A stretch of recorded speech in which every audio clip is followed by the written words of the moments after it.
इस सेशन में हम बात करेंगे निटिंग कैम्स की।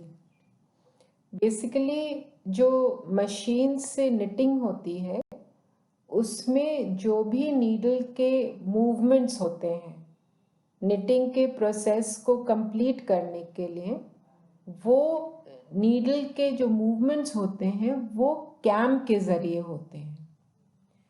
तो कैम्स डिवाइसेस होती हैं जो रोटरी मशीन की ड्राइव को बदलती हैं, नीडल्स को एक एक्शन से दूसरे एक्शन की तरफ ले जाती हैं।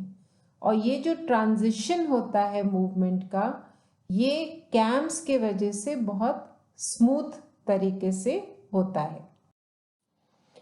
कैम्स दो तरह की होती हैं। एक इंजीनियरिंग कैम्स होती हैं जो कि सर्कुलर होती हैं, गोल होती हैं। दूसरी निटिंग कैम्स होती हैं जो थोड़ी सी एंगुलर उनके मोशंस होते हैं, बिल्कुल सर्कल में नहीं मूव करते, थोड़ा सा एंगुलर मूवमेंट उसका निटिंग मशीन्स में होता है। इंजीनियरिंग कैम्स जो हैं जो वॉर्प मशीन्स में लगती हैं वो चार तरीके की होती हैं: single active, cam and counter cam, box cam, counter cam या पॉट कैम। अगेन मैं यहाँ पर आपको क्लियर कर दूं कि जो कैम्स हैं वो निटिंग मशीन्स में निटिंग नीडल्स के मूवमेंट के हिसाब से लगी होती हैं। कैम्स को अगर हम बदल देंगे तो मशीन की कार्य करने की क्षमता जो है वो बदल जाएगी। निटिंग कैम्स चार तरह की होती हैं: stitch cam, raising cam, up throw cam और गार्ड कैम। इंजीनियरिंग कैम्स ये जैसे मैंने बताया सर्कुलर होती हैं और इनका जो मोशन है, मूवमेंट है मशीन में, वो बार्स के जरिए कंट्रोल्ड होता है। ये एक रोटरी ड्राइव शाफ्ट से जुड़ी होती हैं जो नीडल बार के नीचे पैरेलल लगा होता है।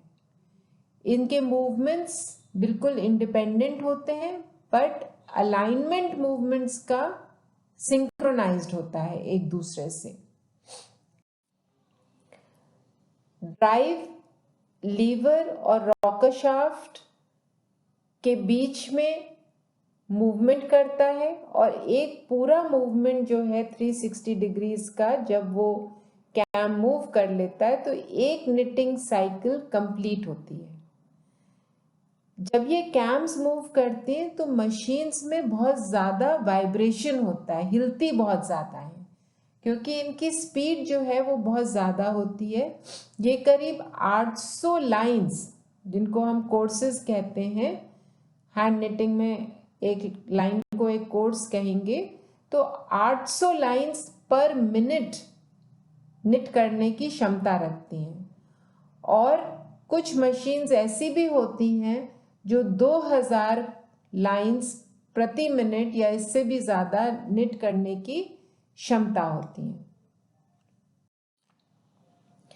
निटिंग कैम्स एंगुलर टाइप की होती हैं। ये नीडल का जो बट होता है उसी के नीचे लगी रहती हैं और जो नीडल के वेफ्ट निटिंग मशीन्स में जो मूवमेंट होता है, बट का आगे पीछे जाना, ये निटिंग कैम्स कंट्रोल करते हैं। निटिंग कैम्स या तो इंडिविजुअली एक यूनिट में लगी रहती हैं या हर एक नीडल का एक अलग कैम्प होता है। ये एडजस्टेबल भी होती हैं, बदली भी जा सकती हैं, बट डिपेंड करता है मशीन के डिज़ाइन पे।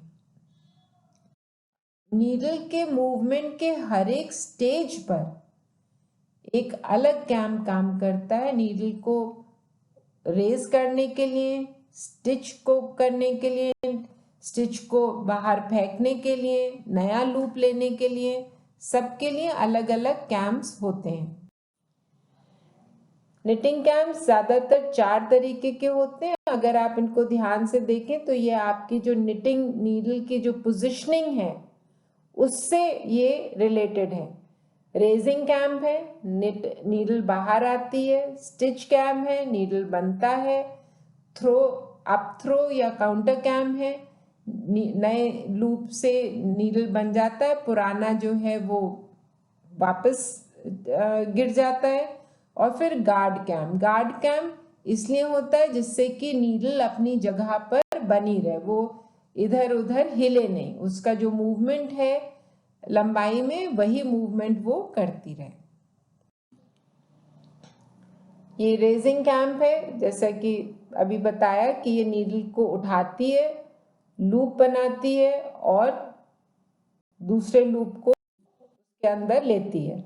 स्टिच कैम्प है जो कंट्रोल करती है कि नीडल कितनी बाहर भी निकले और यार्न को ड्रॉ करके कितना पीछे आ जाए। इसको नॉकओवर कैम्प भी कहते हैं क्योंकि पुराना जो स्टिच होता है वो बाहर इससे गिर जाता है। अप थ्रो या काउंटर कैम्प, ये नीडल्स को वापस अपनी ओरिजिनल पोजीशन में ले जाती हैं और लूप को रिलैक्स करने का समय देती हैं। इस समय ही स्टिच की काउंटिंग भी हो जाती है, इसलिए इसको काउंटर कैम्प भी कहते हैं। गार्ड कैम्प ये बट्स के बीच में होता है, जैसे कि मैंने बताया ये नीडल्स को अपने ट्रैक पर ही चलने में मदद करता है या गाइड।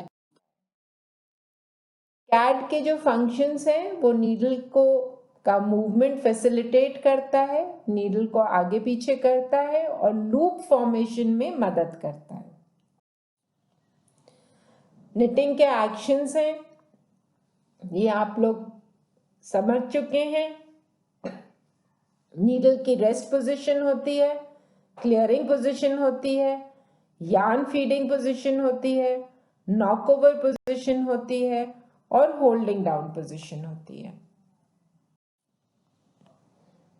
आई होप आपको ये सेशन समझ में आ गया होगा। कैम्स सिर्फ नीडल के मूवमेंट को फैसिलिटेट करते हैं, तो जो हर एक मूवमेंट के लिए कैम लगा होता है उनकी आपस की सिंक्रोनाइजेशन और प्लेसमेंट मशीन की वर्किंग के लिए बहुत इम्पॉर्टेंट होती है। Thank you.